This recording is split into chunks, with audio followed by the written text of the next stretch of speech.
Alright,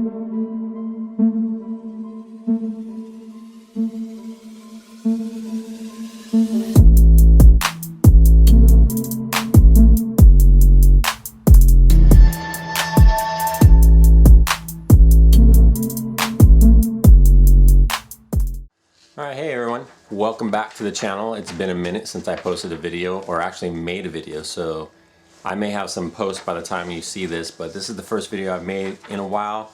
So welcome into 2021, and one of my plans for this year is just to get more organized and more productive with my meat chickens. I'm really starting to like these birds. They're docile, they're large.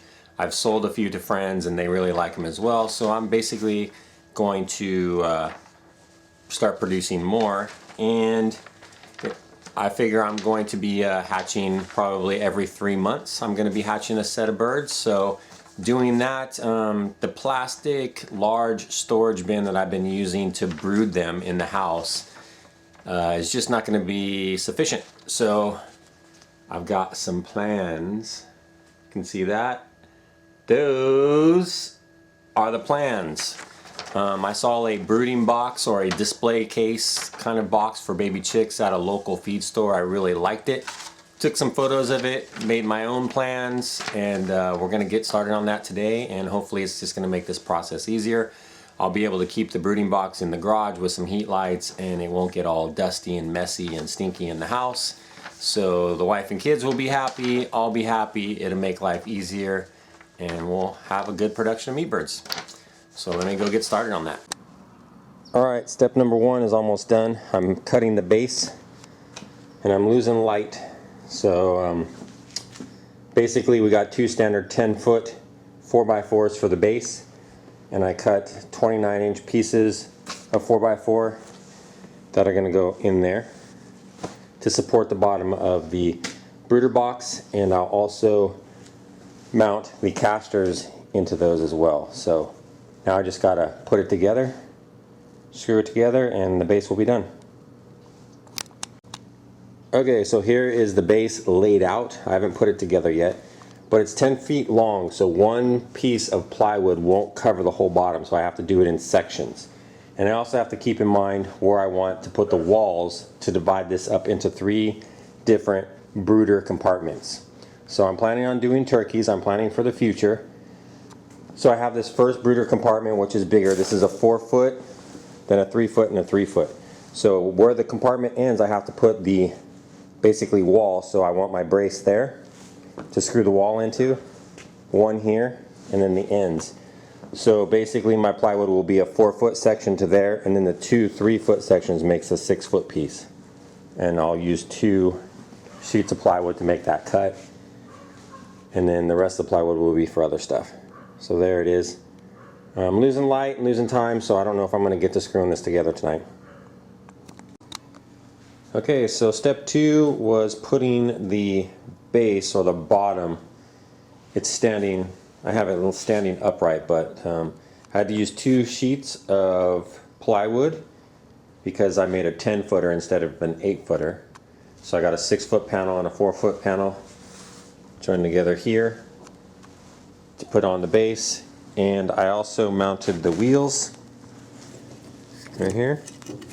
So the base is put together using I think 6 or 8-inch lag screws, and then I used 2-inch lag screws, 4 of them on each wheel, to put the wheels into the 2x4 or the 4x4s. And you can see just how I constructed the base, which you saw earlier. And now I'm working on the front panel and the back panel down here on the ground. So this is going to be the front panel, the back panel is going to be exactly the same. So yeah, progress is continuing. There you have it. Okay, so I got the front side mounted. So basically I just used a clamp to hold it on there, and then I drilled screws straight down through, 5-inch screws straight down through into the 4x4, so it's sunk in probably about that far. And I just put 6 of them. This was just to hold it so I could do it. Now what I'm doing is constructing the ends. So these will go here. You gotta take into consideration of the thickness here, the thickness of the back, and then mounting the back. So I'll need 4 of those. We'll put those together, but yeah, it's coming along. And it better be coming along. I got 5 days till my chickens hatch. So I'm making good progress. I got the ends built and the dividers, so you can see them. They're all the same. It's pretty easy to put those together. And then I've got them screwed in. So just drilled down into the 4x4s on the base. The base down here where the 4x4s are at. Right? And then this is basically put them on there, clamp them together, and then you screw them in on the backside. Easy money. It's coming together. We're moving pretty quickly today, making a lot of progress. So yeah, it's looking good. Should have it nice and ready for the chickens when they hatch. Okay, so I'm about to get started on the project again today. I got the framing all complete. But one thing that I noticed, a mistake that I made that I'm letting you guys know, so if you build something like this, is this hardware cloth right here. And it's just for visual purposes. I mean, it would have been easy enough just to staple this all along the outside. But I should have, before I put this together, put the hardware cloth on it in one solid piece. Because I do want the hardware cloth on the inside. At least that's what I'm thinking of at this moment. But I'm going to have to just cut it and staple it all individually around. Again, and it's only for just appearance purposes. There's no other rhyme or reason. I think it would be more safe if I kept it all in one piece and left it on the outside. But yeah, just an assembly note. If you want it for looks on the inside, staple it together in one piece before you assemble the frame. That's it.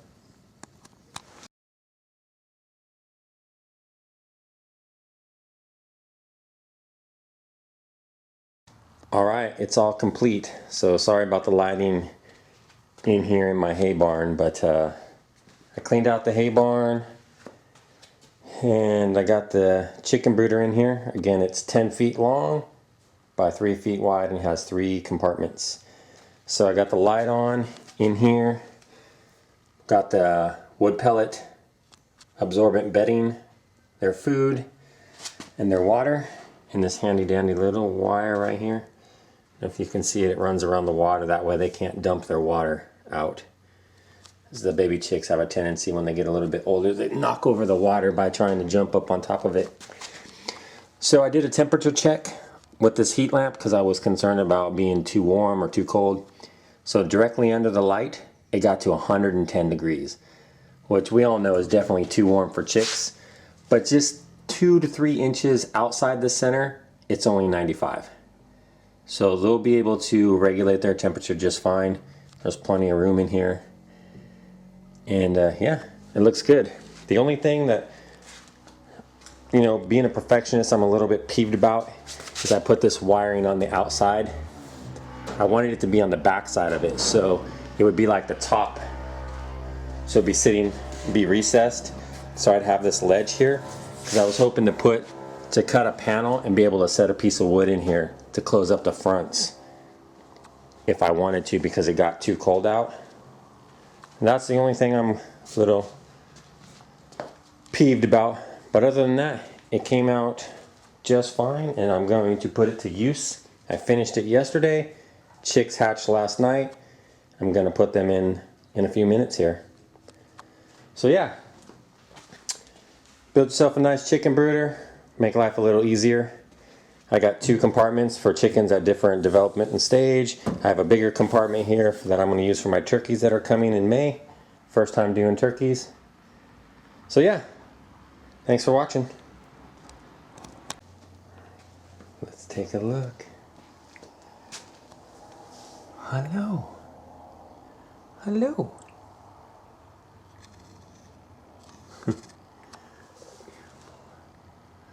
1, 2, 3, 4, 5, 6, 7, yep. 7 little chicks.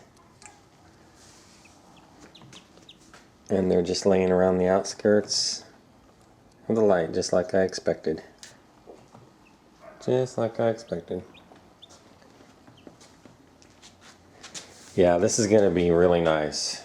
No more brooding chickens indoors in Tupperware bins and dealing with the smell and the mess. Then when they're all done, I'll just shop vac it out. Be ready to start all over again.